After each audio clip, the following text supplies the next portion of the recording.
this you see here is a bull thistle that I have intentionally left in this spot so I can harvest it. This is a huge thistle. You can see my foot by comparison. And what I've been waiting for are these flower buds. They're in pre-flower. Actually, they are starting to flower, and that's why I am harvesting them. The bees love them. In fact, there was a little tiny spider. There's a little yellow spider on it. You can leave these for the bugs and bees, or you can actually eat this. Maybe it's too young right now. It's hard to pluck out. This you can eat like gum or chew like gum. Even if I let this flower for a little bit, I don't want it to really disperse its seed everywhere.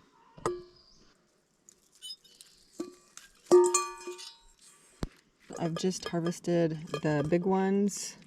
I was hoping they would be getting bigger than this because they are a pain in the butt to process. So you want them to be as meaty as possible. These ones I will leave on to see if they can get a little bit bigger. And I'm going to start by trimming off the rest of the leaves.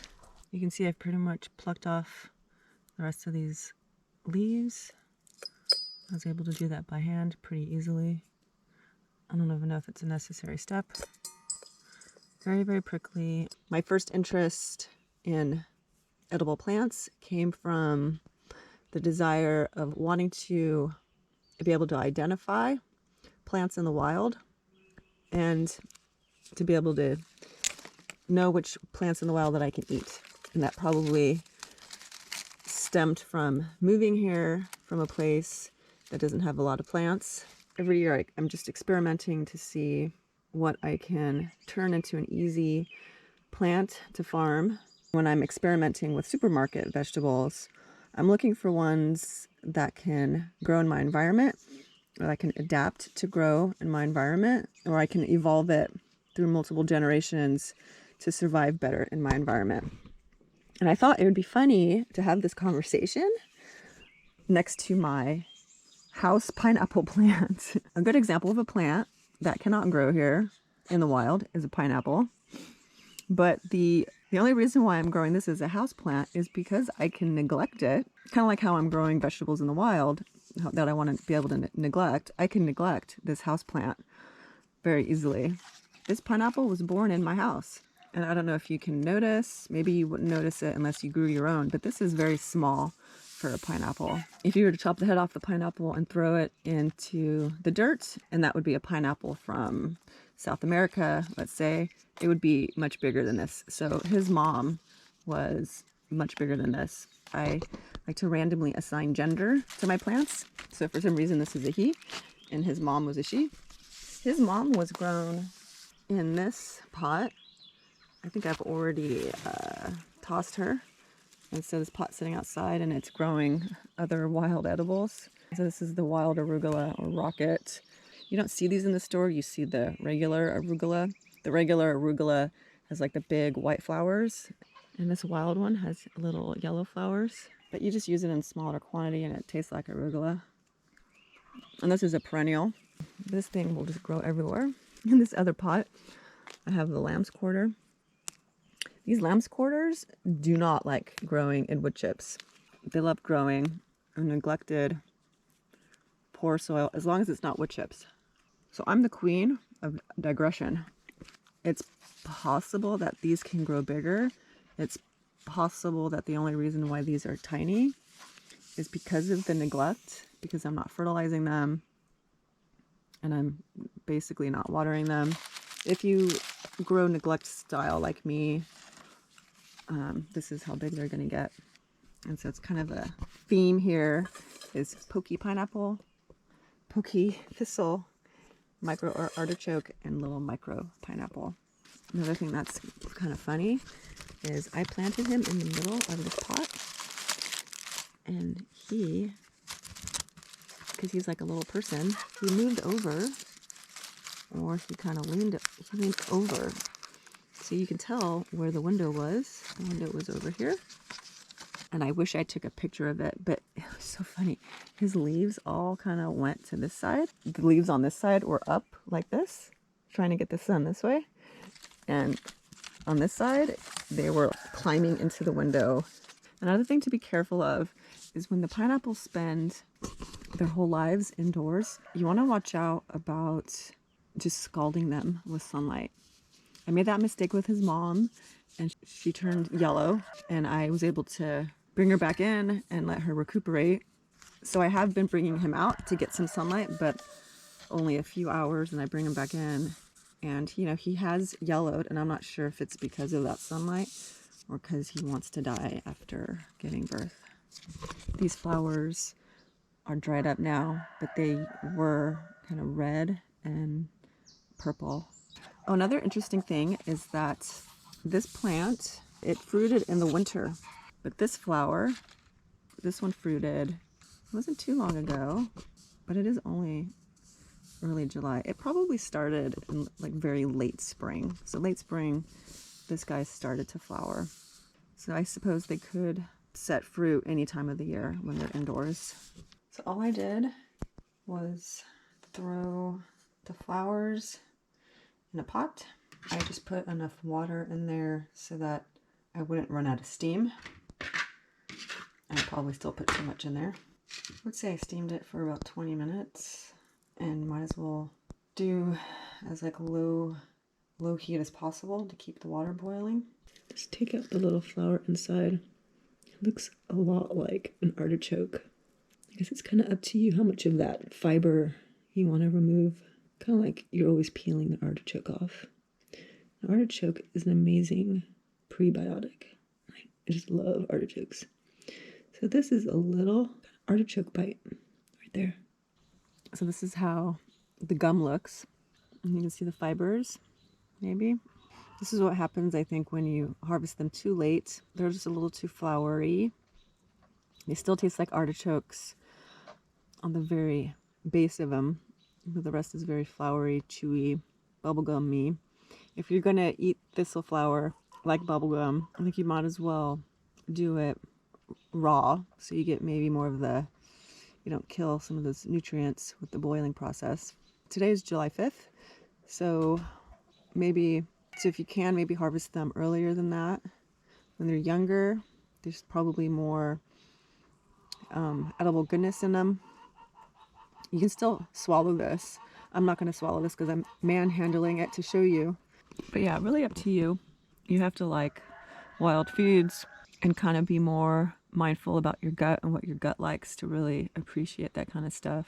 The roosters are going to make me do a lot of cutting on this video. That's all I need is to spend my whole day cutting out rooster noises. Hi, it's me. Scratch my nose first. Hi, it's me again. It's been 2.5 months since I filmed that last clip. And since, once again, I'm late posting my video, I thought I would just show you what the pineapple looks like now. It looks like when I filmed it last, it was early July, and now it's at the end of September, so it's been about 2.5 months.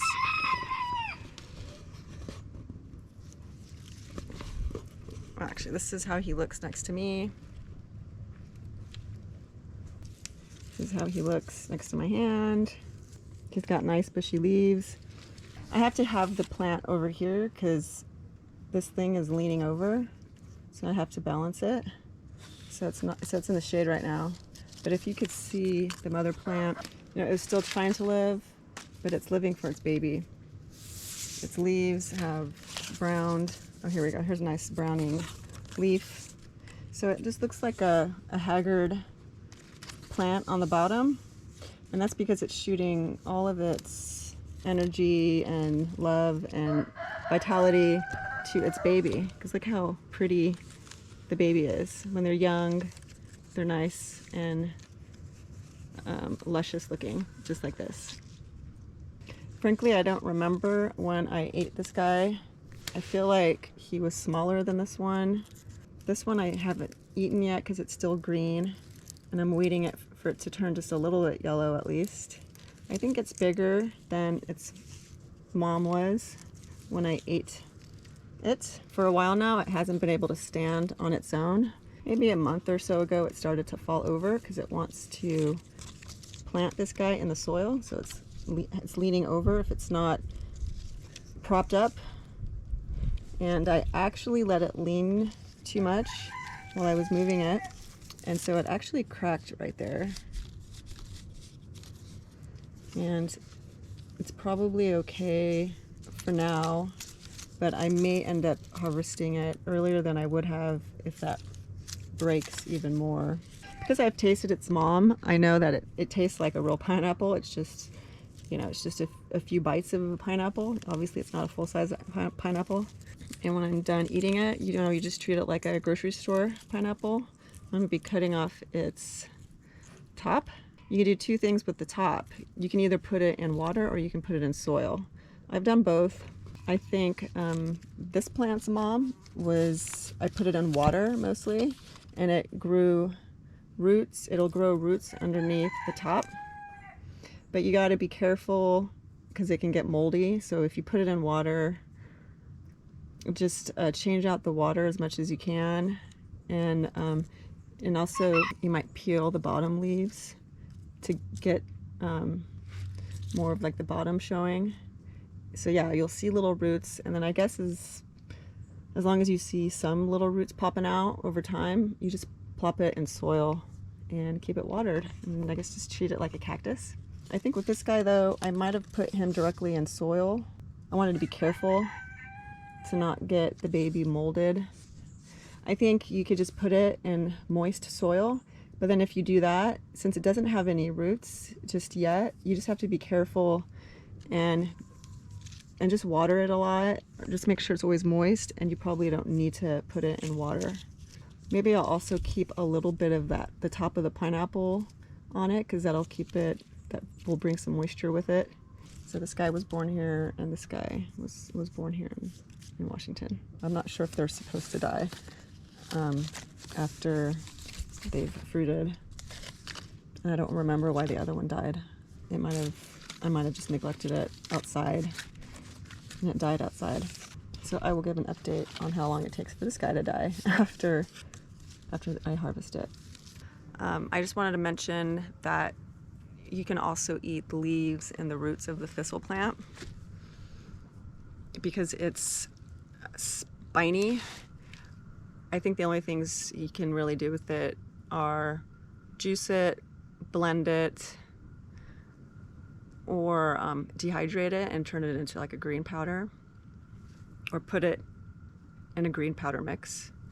I'm not aware of any thistles that you can't eat. I know I have several varieties of thistle growing on my property. I don't think I have Canadian thistle, which is the only one that I'm aware of that's a perennial. I think all of the ones on my property are biennial. So I don't hate them as much as I would if they were persistent perennials. And the fact that you can eat them, especially in the winter when there's nothing else around, I do like them, but they are a pain in the ass because you can chop and drop them, but they still stay spiny for quite some time. So you can't really walk around in flip-flops because they will poke you if they're just lying on the ground. And if you have a bunch of them in certain areas like I do, I can have like a few inches of just thistle. And then I can't walk. And if I drop them, I can't really walk in those areas unless I have like boots on. I have to eat a ton of grapes every day to beat the raccoons to them. I got green ones and purple ones, a lot of purple ones.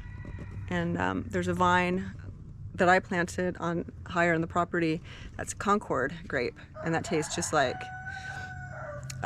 grape juice. So I could blend any kind of wild green with that. I mean, you might not notice that there's weeds in it or too much bitterness in it, whatever. But yeah, you can eat the leaves and the roots. I think it's a liver tonic, but you can look all that stuff up.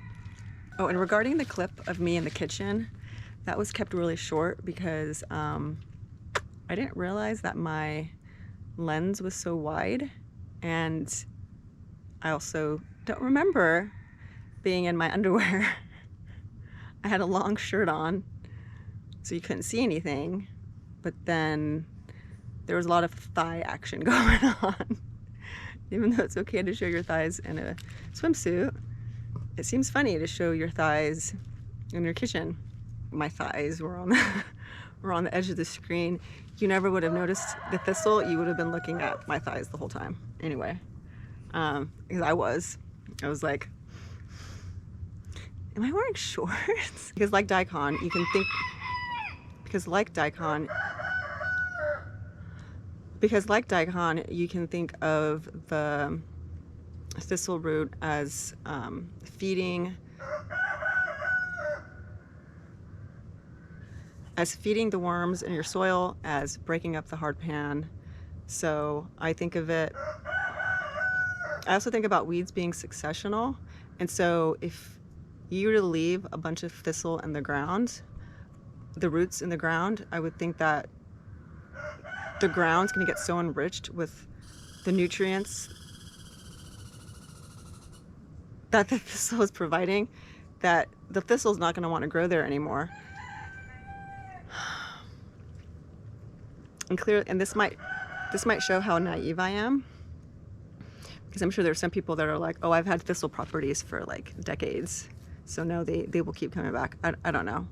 But I'm also thinking about, like, weeds don't like to grow in a spot forever. They're there temporarily to add nutrients, and then it'll be replaced by another weed. I think about soil progressing from bacteria dominated to fungal dominated, and because of wood chips and other perennials I add to the landscape over time, I would think naturally it's not going to support a thistle, which probably prefers bacteria, because it's, obviously it's like a pioneer weed.